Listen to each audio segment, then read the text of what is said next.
In 1599, you wrote Henry V and killed off the popular but dishonorable Sir John Falstaff. Rumor goes that Queen Elizabeth loved the rascally Falstaff and commanded you to revive him. I wrote The Merry Wives of Windsor for Queen and Country, and I was actually only given 2 weeks to complete it. Falstaff was revived only to appear as a rascally, unscrupulous, ridiculous seducer of 2 loyal married women.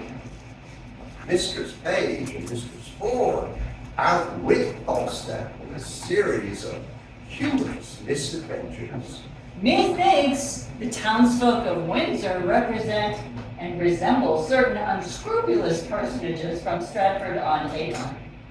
If so, you being the bard of Stratford-on-Avon and its most famous son, have writ some incendiary verses. Let's not kill all the lawyers yet. You may need one.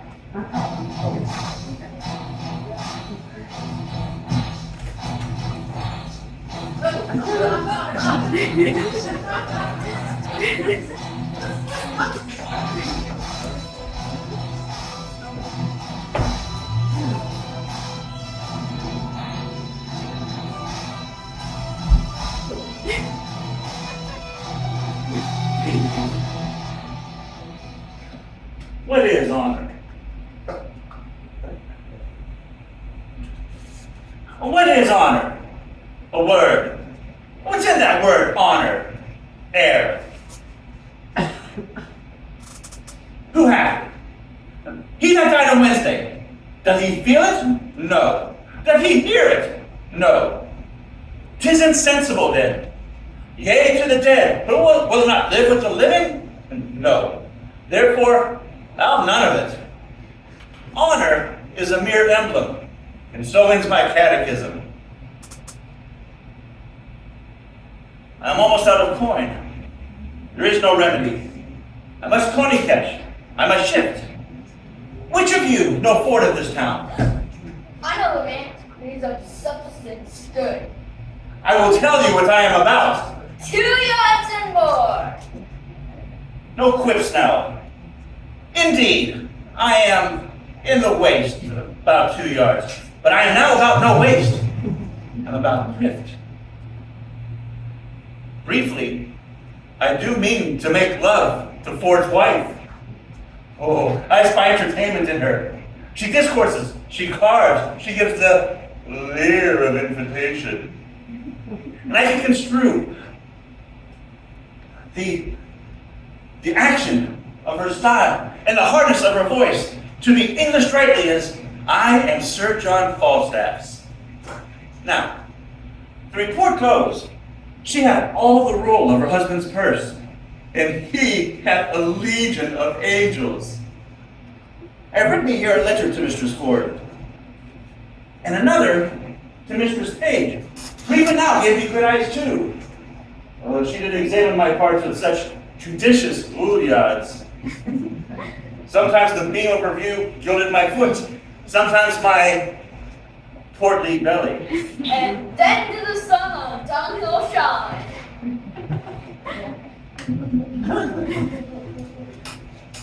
Mistress Ford did course over my exteriors with such greedy intention that the appetite of her eye did seem to scorch me up like a burning glass. Mistress Page rules the purse too. She is like a regent in Guyana, all gold and bounty. They will be my East and West Indies, and I will trade to them both. Go now. Here this to Mistress Page, and this to Mistress Ford. We will thrive, lad. We will thrive.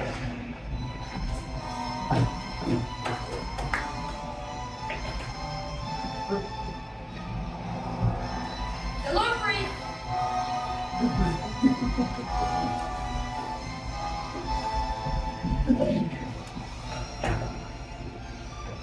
What?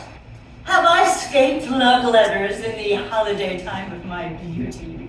And am I now subject for them? Let me see. Ask me no reason why I love you. You are not young. No more am I. Yeah, go to them. There's sympathy. You are married, so am I. And then there's more sympathy. You love Zach. So do I. Would you desire better sympathy?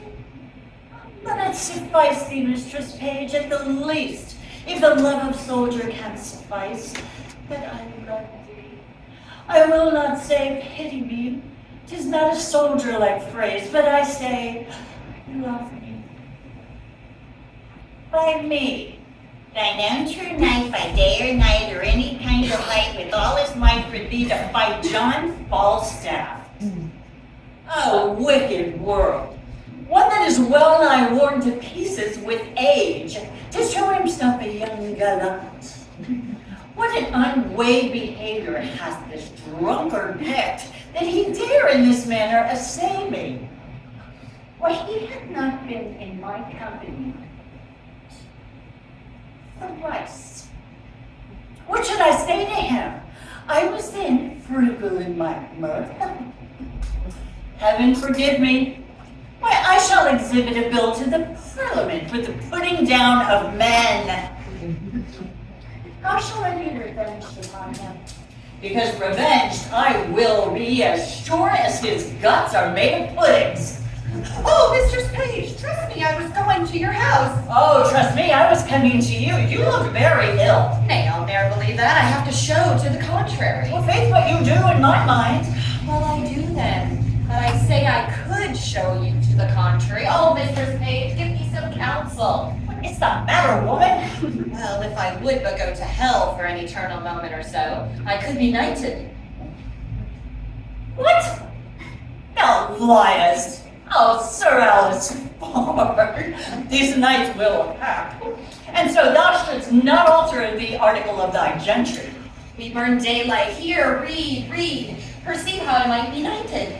I shall think the worst of fat men, as long as I have an eye to make difference of men's liking.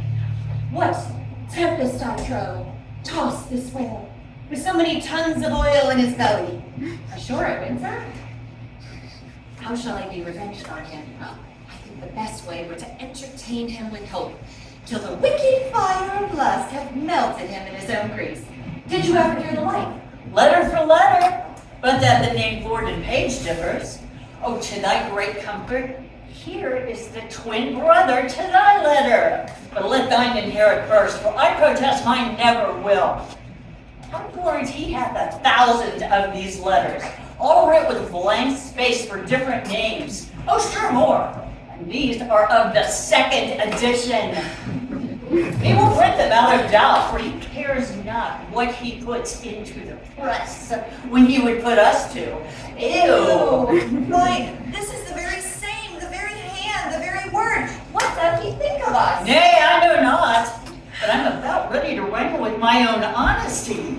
Unless he knows some strain in me that I know not myself, he never would have boarded me in this fashion. Boarding, call you it. I'll be sure to keep him above deck. So will I if he come under my hatches. I will never to see again. Let's be revenged on him. Let's appoint him a meeting. Give him a show of comfort in his suit, and then lead him over with a fine baited delay. Nay, I will consent to any act of villainy against him, as long as it would not sully the chariness of our honesty. Oh, that my husband saw this letter. It would give eternal food to his jealousy. Ah, you know what? Let's consult together against this crazy knight.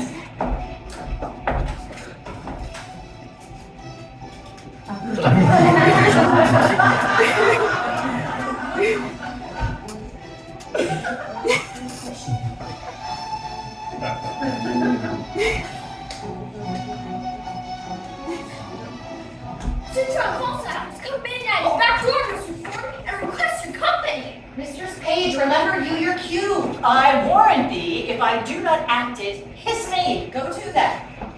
Use this unwholesome humidity, this gross watery pompion. We'll teach him to know faithful wives from unfaithful. Have I caught thee, my heavenly jewel. Why, now let me die, for I have lived long enough. This is the period of my ambition. Oh, this blessed hour. Oh, sweet Sir John! Mistress Ford, I cannot pray, Mistress Ford. Now, let me send in my wish. I would thy husband were dead. I would make thee my lady. Ay, your lady, Sir John! I should be a pitiful lady. By the Lord, thou art a traitor to say so. Thou would make an absolute courtier. And the firm fixture of thy foot to give an excellent motion to thy gait in a semicircle farthingale. Come, thou canst not hide it. Believe me, there's no such thing in me. What made me love thee? Let that persuade thee.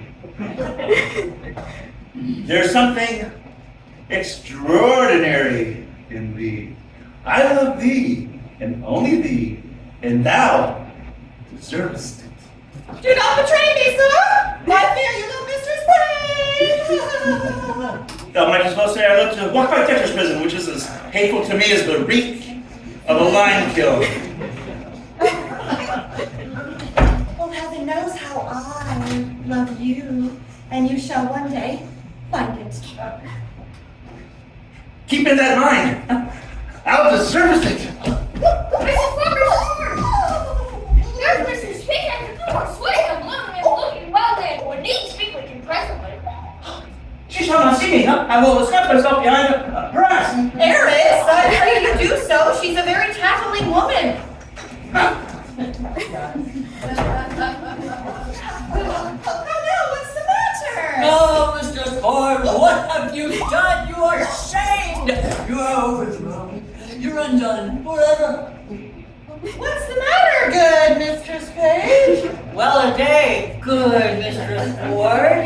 Having an honest man to your husband to give him such cause of suspicion. What cause of suspicion? What's the cause of suspicion? Oh, out upon you. How am I mistaken you? What's the matter? Your husband is coming hither, woman, with all the officers of Windsor to search for a gentleman that he says is here now in the house by your consent to take ill advantage of his absence. You are undone. It's not so, I hope. Well, pray heaven it be not so that such a man is here, but 'tis certain that your husband is coming with half Windsor at his heels to search for such a one. If you know yourself clear, then I'm glad of it, but if you have such a friend here, convey him out. Be not amazed. Call all your senses to you. Defend your reputation, or bid farewell to your good life forever. Oh, what shall I do? There is a gentleman, my dear friend, and I fear not mine own shame so much as his peril. I had rather than £1,000 he were out of the house. Well, bethink you some conveyance. In this house you cannot hide him. Look, here's a basket. If he be of any reasonable stature, he may creep into it, throw foul linen upon him as if it were going to a Thames washing. Or is it bleaching time? Oh, he's too big to go in there. What shall I do? Let me see it! Let me see it! Oh, let me see it! I'll in! I'll in! Oh, Sir John Falstaff, are these your letters of night? I love thee! Help me away! Never! What are you doing? Where was that? Oh, God! I am not afraid you are a meat of walking. Just throwing him into the water will do a benefit. Hang him, dishonest rascal. We will get him more tricks with Falstaff. Wise may be married. But honest too.